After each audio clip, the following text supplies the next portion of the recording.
impedir, desculpe a falta de colocação, mas só nós podemos nos impedir de chegar ao céu. E por que essa batalha é tão acirrada? Porque existe sim dentro do homem uma disposição, pastor Paulo, natural, para fazer aquilo que não é bom. Eu sempre gosto de dar esse exemplo. Você pega uma criança de 2 anos, você coloca 80 brinquedos aqui de ponta, 80 brinquedos lançamento. Ela vai pular por todos esses brinquedos, vai lá e vai enfiar o dedo na tomada. Parece que a natureza caída nos puxa para fazer aquilo que é errado. Há uma passagem que chama muita atenção, a minha atenção na Bíblia. Lá no Gênesis, quando é descrito o primeiro homicídio, vai dizer que Caim matou Abel. Isso me intriga, pastor Paulo, porque ele diz que Caim feriu seu irmão de morte. Agora, se é o primeiro homicídio e nunca ninguém tinha morrido antes, como é que Caim sabia que dava para matar? Como é que Caim sabia que batendo exatamente ali matava? Como que Caim vai ter a habilidade de chegar e atingir o seu irmão em um ponto letal? Como que ele tinha esse conhecimento? Parte da tendência natural, daquilo que nós temos para fazer o que não é bom. Se deixar correr solto por si só, a gente faz o errado. É por isso que às vezes você fica triste, chateado, quando o ministério encosta, dá aquele toquezinho. Sabe aquele toquezinho em você? Só um toquezinho para você se ligar. É porque se deixar por nós mesmos, nós fazemos o que é errado. Agora, o grande segredo que a Bíblia vai nos ensinar, e eu gosto desse personagem porque quando a Bíblia diz que Davi é um homem segundo o coração de Deus, pode-se levar ao ledo engano de que Davi era um homem segundo o coração de Deus porque não errava, porque não cometia falhas. E o que a gente precisa entender e já trazer para a nossa vida, há um ano que está se iniciando, esse é o primeiro domingo, e uma coisa que a gente precisa trazer para a nossa vida é que nós não somos dotados de uma capacidade de errar, mas o Espírito Santo, ele pode ministrar aos nossos corações, ele pode ministrar à nossa mente e dar a nós a habilidade necessária para consertar aquilo que nós fizemos. Há um ditado aí fora que diz que errar é humano, e aí a gente emenda dizendo que perdoar é divino. Errar é humano, perdoar é divino. Isso é um assertivo, isso é uma grande verdade. Só nós somos dotados dessa possibilidade do erro. Só Deus tem poder para nos eximir do nosso erro através do perdão. Mas o que a gente precisa entender é que errar é humano, mas consertar o erro também é humano. Não é porque a misericórdia de Deus está sobre a nossa vida que nós estamos eximidos da responsabilidade de consertar aquilo que nós fizemos. Por quê? Nós temos aqui o nosso relacionamento. Nós somos membros de uma mesma igreja. Nós estamos iniciando um ano. E qual é a única certeza que nós temos? Nós não sabemos quem de nós aqui chega até o final de 2025 vivo. Nós não sabemos quem de nós aqui chega. Nós não sabemos se a igreja chega na terra até o final de 2025. De repente, o céu pode estar posicionado agora e Jesus balançar a cabeça assim e esse culto terminar lá no céu. Agora, uma certeza que nós temos é que nós vamos errar uns com os outros. Se tem uma certeza que nós temos, é que nós vamos errar uns com os outros. Eu vou errar com você, você vai errar comigo, e não existe nada de anormal nisso. Agora, o que a gente precisa perceber é que quando Jesus ele vai exortar a igreja de Éfeso, ele diz para ela: ó, volta lá, vai lá atrás, vê lá o que precisa ser corrigido, volta onde você caiu, volta lá, conserta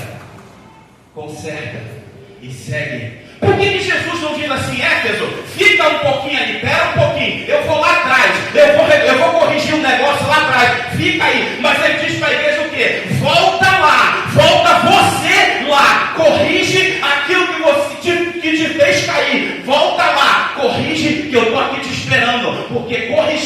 é um trabalho, é uma função, é uma obrigação nossa. E nós vemos Davi com essa capacidade. Davi cometeu inúmeros erros, inúmeras quedas gravíssimas. Davi cometeu, inclusive, pecado de morte. Mas o que torna Davi, segundo o coração de Deus, não é a capacidade de não quebrar, mas é a habilidade de consertar aquilo que ele quebrou. É isso que Deus espera de nós. Deus não exige de nós perfeição. Deus exige de nós humildade para dizer: Senhor, foi eu mesmo, Senhor, eu fiz. Senhor, a ponto de Davi chegar e dizer: Senhor, eu sei a gravidade daquilo que eu fiz. Tira tudo. Pode tirar reino, tira dinheiro, tira tudo, mas não aparta de mim a tua presença. Ele vai dizer: eu consigo seguir, Senhor, sem nada disso, mas sem a tua presença eu não consigo seguir. Davi está sofrendo o efeito de uma consequência que, como o próprio texto diz, o fez chorar muito. E eu quero que você entenda o erro que Davi cometeu, para que depois a gente possa enxergar o próprio Davi se levantando e consertando o erro que ele mesmo cometeu, para que a gente possa caminhar 2025 com essa habilidade. Quebrei, não tem problema, não. Depois da morte de Golias, Davi começa a ganhar uma expressão muito grande dentro de Israel. Todo mundo olha para aquele jovem menino maluco que pegou uma pedra e foi tacar na cabeça de um gigante. Todo mundo está olhando para aquele menino que via que, quando o exército todo estava acuado, tremendo, com medo, disse: deixa que eu enfrento, deixa que eu vou lá. Todo mundo conhece o menino que, quando o rei disse assim: olha, usa a minha armadura, ele olha para o rei e diz: ei, o que é teu só serve para você, o que é meu só serve para mim, o que eu tenho vem do alto e o que vem do alto é suficiente, eu não preciso de nada de ninguém, o que vem do alto é suficiente para eu enfrentar esse gigante. Deixa, eu vou lá para cima dele, pode ficar com a tua armadura, pode ficar com a tua espada. E Davi vai olhando e vai dizendo: eu imagino Davi olhando o Golias, dizendo: cabeção daquele tamanho ali, vou dar uma pedrada que a cabeça dele vai virar para trás. Erro não? Não erro não? Todo mundo já tinha, a notícia já tinha corrido. E principalmente que Saul, ele promete a mão da sua filha para aquele que matasse Golias. Davi mata Golias e não recebe a mão da filha de Saul. Aí Saul vai dizer: olha, eu vou precisar que você mate mais 100 filisteus para eu poder te dar a mão da tua filha, da minha filha. Davi vai lá e mata mais 200. As pessoas vão dizer: tem um menino esquisito passando por aí, tem um garoto meio estranho passando por aí. Só que essa fama de Davi começa a crescer de uma maneira tal que as pessoas começam a dizer: bendito seja o rei Saul que matou milhões. E aí o pessoal vem atrás dizendo: bendito seja Davi que matou dezenas de milhões. E isso vai começar a entristecer o coração de Saul de maneira que dentro do coração de Saul vai surgir um ciúme tão grande que Saul começa a perseguir Davi. E a perseguição é tão intensa, é tão brutal. Ele persegue em vilarejo, na floresta, ele persegue em todos os lugares. A perseguição é tão brutal que chega um momento em que Davi olha e diz: uma hora isso vai dar bom para Saul. Capítulo 27. Uma hora isso vai dar bom para Saul. Uma hora vai dar bom. Saul está perseguindo com tanto afinco, com tanto interesse, com tanta vontade. Uma hora isso vai dar bom. Qualquer hora Saul vai me pegar. Qualquer hora Saul vai botar as mãos em mim. Deixa eu repetir para você uma coisa que a gente falou aqui, se eu não me engano, na última terça-feira antes do Réveillon, e que a gente precisa aprender isso para a nossa vida. Davi está pensando: eu não estou conseguindo lidar com esse inimigo, eu não estou conseguindo fugir desse inimigo, eu não tenho condições de enfrentar esse inimigo, mas eu conheço a fraqueza desse inimigo. Davi conhecia a fraqueza de Saul. Saul era rei, Saul era guerreiro, Saul era imponente, mas Davi sabia que Saul tinha medo de Filisteu. E ele vai dizer: quer saber? Eu vou para a cercania dos filisteus. Porque se eu não estou conseguindo fugir de Saul aqui, eu vou para um lugar aonde Saul não pode me alcançar. Se eu não estou conseguindo me esquivar dele aqui, eu vou para um lugar aonde ele não pode me alcançar. A Bíblia vai dizer que quando Saul soube que Davi estava no meio dos filisteus, Saul disse: deixa ele lá, deixa, eu não vou não. pode deixar Davi para lá. 1 ano e 4 meses Davi fica no meio dos filisteus e Saul não o incomoda. E deixa eu passar esse segredo para você que não estava aqui na última terça-feira. Às vezes você está triste porque você está sem força. Às vezes você está dizendo, eu não tenho condições, eu não consigo mais guerrear, eu não consigo mais fugir. Mas você sabe do que o teu inimigo tem medo? O teu inimigo tem medo de propósito depositado diante do altar. Então, se você tem um propósito que acha que o teu inimigo vai alcançar, traz aqui, deposita diante do altar, porque diante do altar o diabo não vem buscar o teu projeto, o diabo não vem buscar a tua família, o diabo não vem buscar o teu sonho. O que você planejou para 2025? Deposita diante do altar, porque da mesma forma que Saul não vai para o meio dos filisteus, Satanás não vem aqui no altar buscar o teu projeto.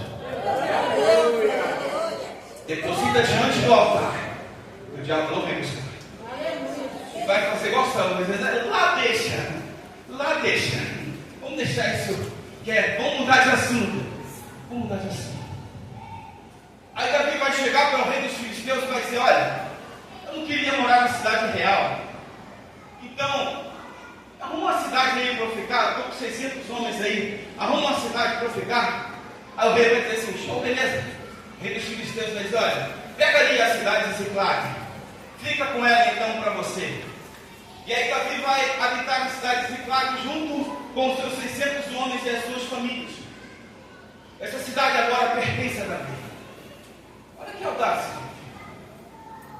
Olha as estratégias que Deus dá. Davi sai da cercania de Saul e vai para Ziclag. Só que Ziclag pertence aos filisteus, o povo de onde Golias vem. Então Davi matou o maior guerreiro dos filisteus e vai para o meio da cercania dos filisteus para sair do raio de ação de Saul. Às vezes a gente não entende a estratégia que Deus nos dá, mas se é Deus que te deu, meu irmão, pode seguir, não dá errado não. Se é Deus que te deu, a providência surge de onde você menos imagina. Se é Deus que te deu, a providência surge de onde você menos imagina. O rei dá uma cidade para Davi. E aí o rei se levanta, inimigos históricos, o rei resolve se levantar contra Israel. Ele vai dizer, vamos lá, vamos para cima dos israelitas. Vamos para cima dos israelitas. O rei Aquis, ele reúne um exército de filisteus. Milhões de filisteus. Contra o exército de Israel. Aí Davi se levanta, chega para os 600 e diz, aí, vamos lá ajudar Aquis contra Israel.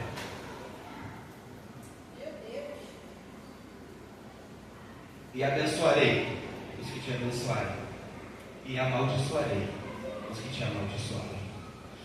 Davi, na ânsia de tentar talvez mostrar um trabalho, de ganhar proporção no meio, projeção no meio dos filisteus, Davi fere uma promessa que Deus havia feito a Abraão. Não pode se levantar contra Israel, não pode se levantar contra o povo de Deus. Davi se reúne, mas Deus é tão misericordioso que eu entendo que Deus toca o evangelista Marcos no coração dos príncipes dos filisteus. Eles chamaram o rei e falaram, rei, quem é esse povo aí? É Davi dos filisteus, é Davi de Israel. Ei, o judeu? O que deu a pedrada em Golias? O que matou os outros 200? Olha aí, tu não conhece a fama desse menino não? É garoto, é jovem, mas se ele se vira contra a gente, não sobra um de nós. Vai que diante dos israelitas lá, o coração dele se vira, igual quando aconteceu com Moisés, que viu o egípcio batendo no hebreu.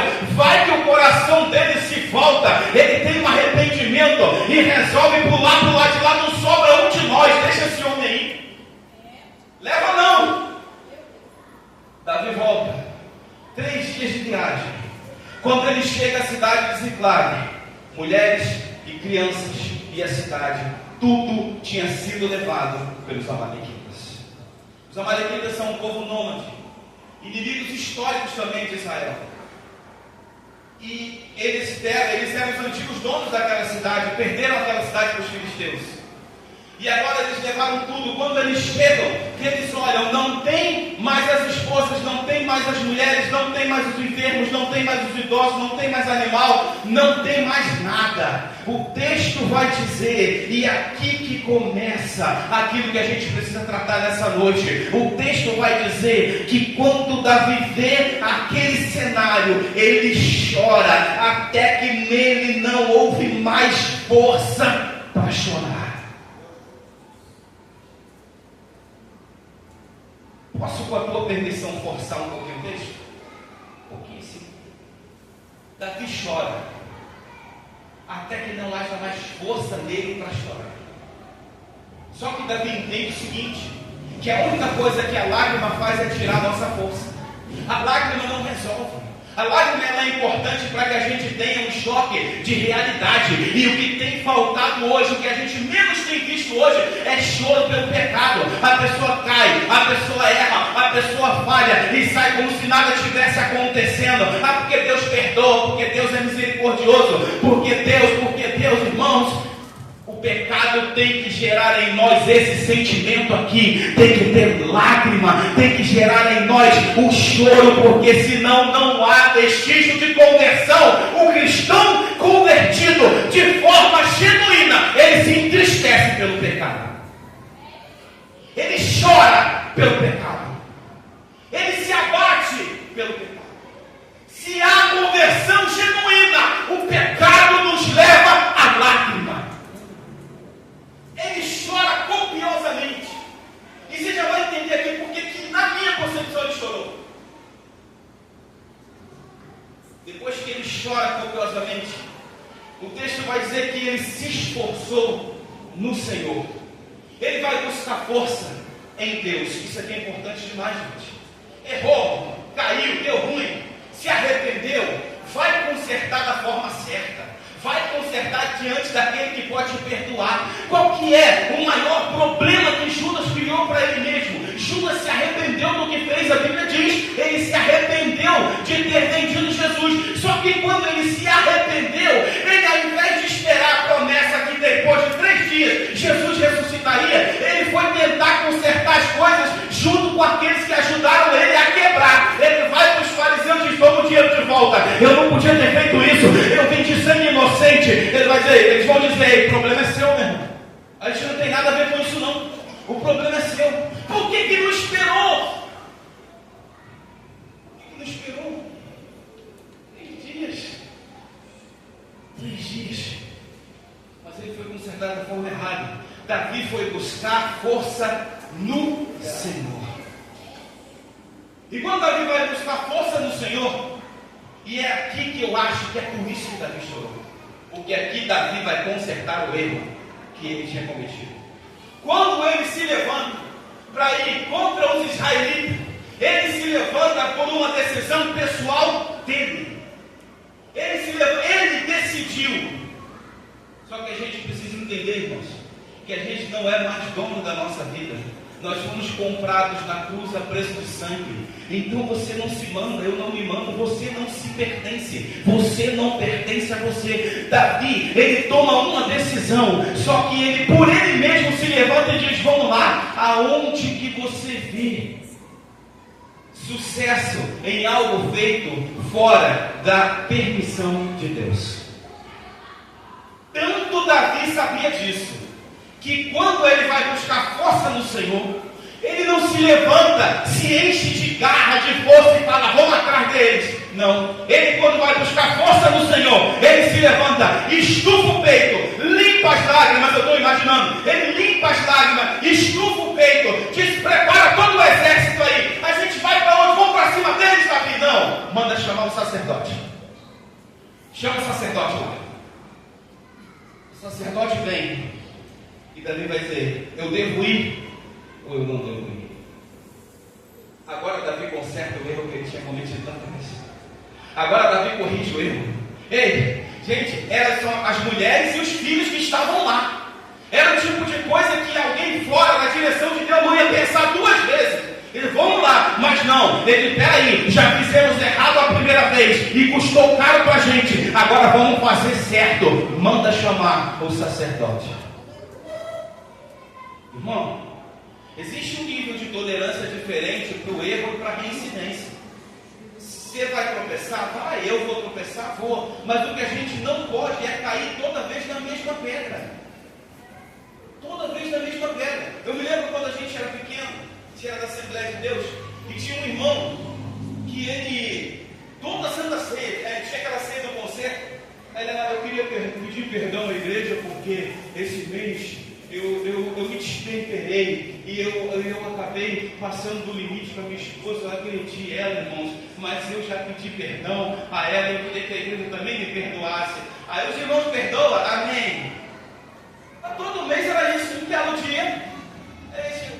Aí eu queria que os irmãos perdoam. O pessoal não, pô, mês que vem a gente perdoa. Todo mês é isso. Mês que vem a gente perdoa.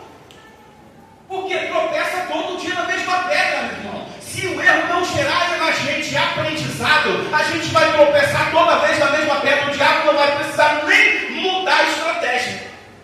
Esse aí deixa, a mesma armadilha, ele cai toda vez que passar, pode deixar. E vamos ser sinceros aqui entre a gente, baixinho para ninguém escutar. Você conhece o seu ponto fraco. Você conhece o seu ponto fraco. Você sabe qual é a pedra que tem potencial para te derrubar. Você sabe qual o tipo de piso que tem potencial para fazer você escorregar. Então é só não passar, meu irmão. É só não passar. Davi diz, opa, caí aqui, não caio mais. Manda chamar o sacerdote. Agora Davi, quando manda chamar o sacerdote, ele não está só com um propósito, ele não está só com o desejo no coração, ele não está só com uma missão de buscar a sua família. Agora Davi está debaixo de uma palavra, e é assim que nós temos que procurar andar debaixo da palavra do Senhor. O que o sacerdote diz para ele? Pode ir, que você vai alcançar, e não só alcançar, você vai resgatar tudo. Eu não sei se dá para receber essa palavra. Eu não sei o que você está buscando para 2025. Eu não sei o que a caminhada te tirou. Eu não sei o que você acha que precisa ser resgatado. Mas se você tem mão para estender e receber, eu quero profetizar sobre a tua vida. Vai te devolver tudo. Vai voltar tudo. Você vai resgatar tudo. Não vai ficar nada nas garras do inferno. Vai voltar 100%. No meio da caminhada eles passam no Ribeiro de Bençol. Eu acho isso interessante porque de 600, 200 diz a gente não consegue mais. O que um homem precisa passar para perder as forças para buscar pela sua própria família? Ele diz, a gente não aguenta mais, a gente está exausto. Sabe o que eu penso aqui desses 200 homens que ficaram? Que louvável a atitude deles, que fantástico a atitude deles. Porque às vezes é melhor você sinalizar que não tem condição do que você tentar seguir para se amostrar e acabar atrapalhando. É melhor dizer, se a gente for, a gente vai atrapalhar. Então a gente vai ficar aqui. Os 400 se revoltam, diz, a gente não vai dividir nada com eles. Aí Davi deixa, eles ficaram guardando as bagagens. Deixa, eles ficaram guardando as bagagens.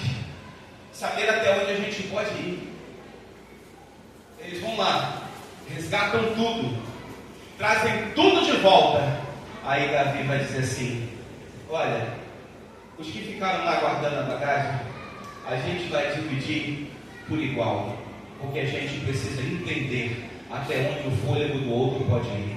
Glória a Deus que você tem fôlego para passar pelo Ribeiro de Bençol e seguir. Talvez o teu irmão não tenha. Então você vai lá, faz aquilo que vocês se levantaram para fazer e volta e depois resgata o teu irmão que está ali, porque ele não serviu para essa batalha, mas vai servir para a próxima. Ele não conseguiu seguir agora, mas ele vai conseguir na próxima. Então, irmãos, a gente precisa ter muito cuidado com o fogo amigo. Há uma frase, eu não sei falar o nome dele, ele é em inglês, que ele diz assim, é uma pena que no rebanho de Deus as maiores feridas são feitas pelas próprias ovelhas e não pelos lobos. A gente precisa baixar um pouco a temperatura do fogo amigo e entender que aquele amigo que não conseguiu ir agora, na próxima ele vai servir, na próxima ele vai ajudar. Mas o que a gente precisa sintetizar aqui para entender é que o erro ele não acaba com a tua história. Se você tiver capacidade e força para se levantar e corrigir, faz da forma certa, faz da maneira certa. Mais para frente, Davi é ungido rei sobre todo Israel, e ele vai buscar a arca. Ele manda construir um carro novo, e aí você conhece a história. Ele bota a arca sobre o carro novo, e vem ele dançando na frente da arca. Olha essa passagem, vem ele dançando na frente da arca, até que a arca passa por um lugar chamado Eira de Nacon. A carroça começa a balançar. Aí vem o indivíduo, que eu nunca lembro o nome dele, mete a mão, aí Deus mete a mão na arca, e Deus abre um buraco em usar, literalmente um buraco em usar. Aí Davi fica chateado, fica de bico. Ainda bem que isso só acontecia na época da Bíblia, né? Está fazendo a coisa errada e quando vem a consequência fica chateado.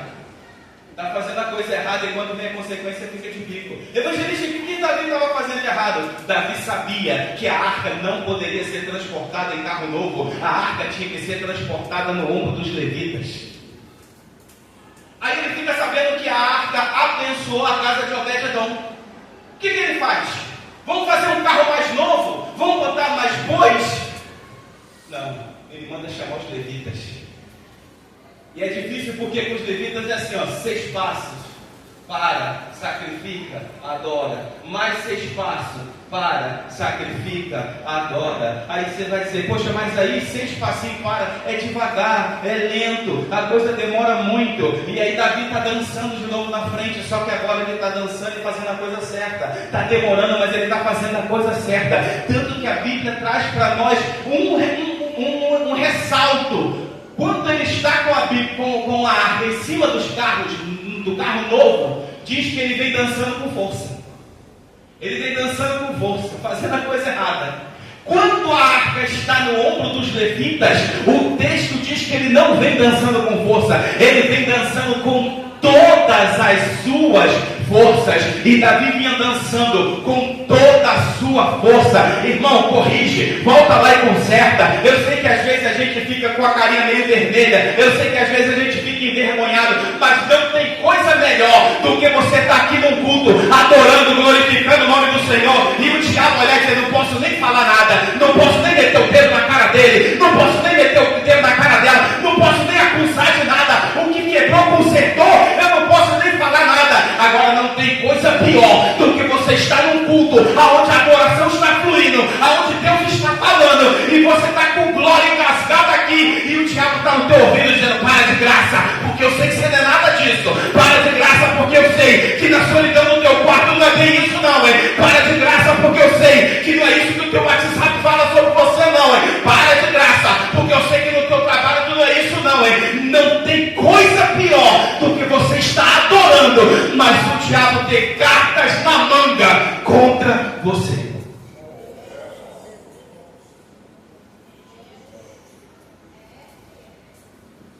Evangelista, se você tivesse que entregar apenas uma frase referente a esse texto, que frase seria?